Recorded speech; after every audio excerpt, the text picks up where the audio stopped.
Hello everyone, my name is Lokesh Gujar and I am a 6 year NEET dropper. और आज की video में अपन बात करेंगे यार कि आपको सेल्फ स्टडी करना चाहिए या फिर कोचिंग ज्वाइन करना चाहिए। इस वाले टॉपिक को लेकर बच्चों में बहुत कन्फ्यूजन होता है कि क्या करूं मैं।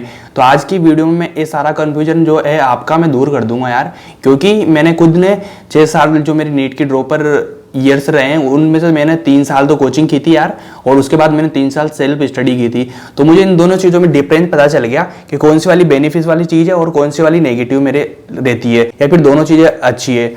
ये वाली चीज़ मेरे को अच्छे से पता है, तो इसलिए मैं आज की वीडियो में सारा कुछ जो आपका कन्फ्यूजन है सब कुछ क्लियर कर दूंगा यार। तो इसमें बहुत सारे डिफरेंसेस है यार, जो एक एक डिफरेंस लेके मैं आप लोगों को क्लियर करूंगा। तो सबसे पहला जो है यार, कोचिंग जाने से आपकी रेगुलरिटी बनी रहती है, और रेगुलरिटी बनने के साथ आपको ये बिल्कुल एकदम फिक्स होता है आपके दिमाग में कि हाँ आज मेरे को कोचिंग जाना है। उसके बाद वहाँ का जो शेड्यूल पूरा फिक्स होता है कि कैसे मेरे को क्या करना है, जो क्लासेज आज चल रही है उसका होमवर्क मेरे को घर पे आके करना रहता है। तो आपके माइंड में और आपके जो डेली का शेड्यूल रहता है वो पूरा बना रहता है यार, तो उससे आपको दिक्कत नहीं आती और आपके दिमाग में बिल्कुल भी प्रेशर नहीं आता है, और आपकी जो स्टडी है वो बिल्कुल अच्छे से चलती रहती है। बजाय आप घर पे पढ़ाई करते हैं तो आपके दिमाग में हमेशा प्रेशर रहता है यार कि आज मेरे को कौन सा चैप्टर करना है, कितना चैप्टर मेरे को करना है, या मेरा टाइम पे सिलेबस होगा या नहीं होगा, मैं कितना पढ़ पा रहा हूँ, या मेरे को कुछ समझ में नहीं आ रहा, तो फिर उसमें दिक्कत हो जाती है। लेकिन अपन कोचिंग में रहते हैं तो अगर मान लो अपन को कुछ डाउट भी आया तो अपन फट से वहाँ जाके क्लियर कर लेंगे। तो ये वाली चीज़ें बहुत अच्छी होती है जो कोचिंग वाले स्टूडेंट के लिए बहुत फायदेमंद रहती है। और दूसरा जो मेन कारण है यार कि आप कोचिंग जाते हैं तो कोचिंग जाने से आपके क्या है, बहुत सारी नए नए कंसेप्ट जो होते हैं आपके क्लियर होते हैं,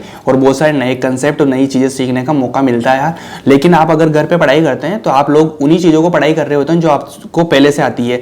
तो पिछले साल भी आपको उन्हीं चीज़ों के हिसाब से आपने एग्जाम दिया था तो आपका सिलेक्शन नहीं हुआ, और इस बार भी आप वही चीज़ें पढ़ेंगे तो फिर नंबर आपके बड़े ऐसा हो नहीं सकता यार, क्योंकि नई चीज़ें पढ़ेंगे, नई चीज़ें सीखेंगे नहीं, तब तक अपने मार्क्स इंक्रीज नहीं हो सकते। तो ये वाली सबसे मेन चीज़ है, कोचिंग में अपन को नया चीज़ सीखने का मौका मिलता है। तो थर्ड नंबर का जो पॉइंट आता है यार, तो उसमें क्या है, आपको कंपटीशन मिलता है बच्चों के बीच में कोचिंग में। जो कोचिंग में बच्चे कितना पढ़ रहे हैं, वो टेस्ट सीरीज में कि उनके कितने नंबर आ रहे हैं, तुम्हारे कितने नंबर आ रहे हैं, वो कौन सी बुक सोल्व कर रहे हैं, उसके बाद वो कितने आवर्स पढ़ते हैं, तो सारी चीज़ों में आपको एक कंपटीशन मिलता है, जो कि आप घर पे रहेंगे तो आपको अपने हिसाब से करेंगे, आपको जितना पढ़ना है वो पढ़ लेंगे, आपको कुछ नया करने की कोई जरूरत नहीं पड़ेगी यार, क्योंकि आप उसमें खुश रहते हो, क्योंकि आपका एक कंफर्ट जोन बना रहता है, और कंफर्ट जोन से तुम्हें पता है सिलेक्शन होने के चांसेस बहुत कम है।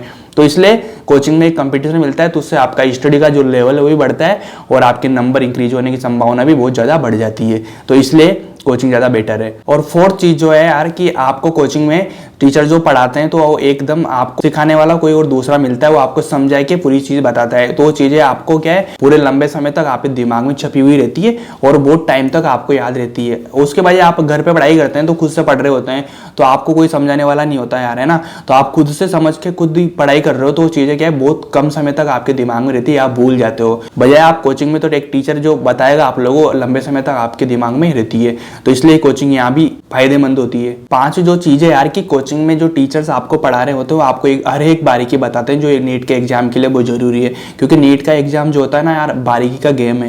वो बारीकी से पेपर आता है ना कि बहुत कंसेप्चुअल या बहुत कैलकुलेशन पेपर आता है, बारीकी का पॉइंट है यार। तो टीचर्स आप लोगों को वही चीज सिखाते हैं कि कहाँ पे कौन सी चीज अपन को करनी होती है और कौन सी गलतियां हैं जो आपको नहीं करनी होती है। ऐसे बारीकी से जो आपको कोचिंग वाले सिखा देते हैं यार, खुद से वो सीखने में बहुत टाइम लगता है और अपन सीख भी नहीं पाते यार। अब आपके दिमाग में एक ख्याल आ रहा होगा यार कि लोग तो बोलते हैं सेल्फ स्टडी करो, कोचिंग मैटर नहीं करती। तो इसका रीजन ये होता है यार कि आप कोचिंग कर रहे हो, उसके साथ आपको घर पे बहुत ज्यादा पढ़ना रहता है।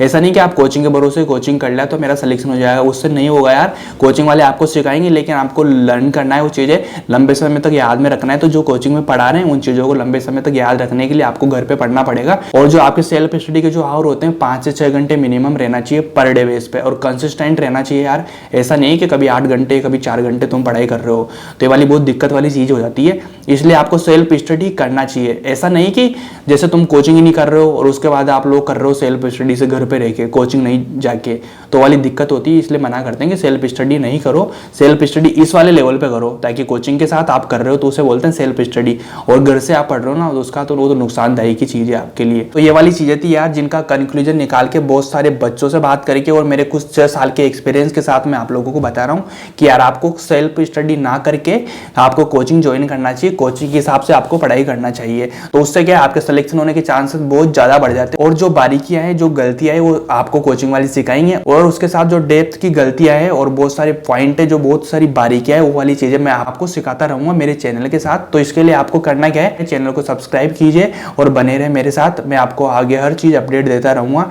आपको पूरे साल मैं आपके साथ बना रहूंगा यार, कोई दिक्कत वाली बात नहीं है। आपका सिलेक्शन होगा 100% श्योर है मुझे। बस आप मेरे साथ बने रहिए, मेरे से पूछते रहिए। ऐसा नहीं कि मैं बता रहा हूं तो आप समझ रहे हो। आपको कोई भी डाउट आता है ना, तो आप मेरे कमेंट में कर दीजिए, मेरे इंस्टाग्राम पे जाके मैसेज कर दीजिए। आपके मेंटरशिप में मैं आपका पूरा योगदान दूंगा यार। आप मेरे साथ बने रहे, 100% आपका सिलेक्शन हो जाएगा। जल्दी से जाइए और सब्सक्राइब कीजिए चैनल को और बने रहे मेरे साथ। Thank you so much.